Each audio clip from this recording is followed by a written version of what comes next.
Unaweza kuwa unamlaumu mwanamke wako kwamba hashiki ujauzito, lakini kumbe wewe ndio una matatizo, na unakuta mbegu zako zinakuwa hazina ule uwezo wa kuogelea kwenda kurutubisha yai la mwanamke.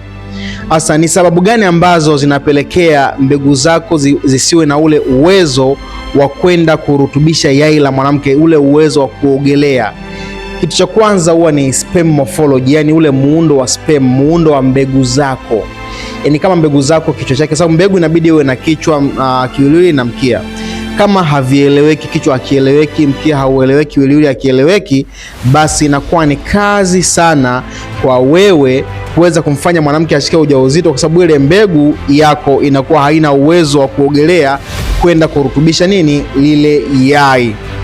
Share, like na comment. Lakini pia kama umeambiwa mbegu zako hazieleweki, nione nikusaidie tiba gani utumie ili uweze kumsaidia mkeo kupata ujauzito, ndoa yenu iweze kuwa na furaha.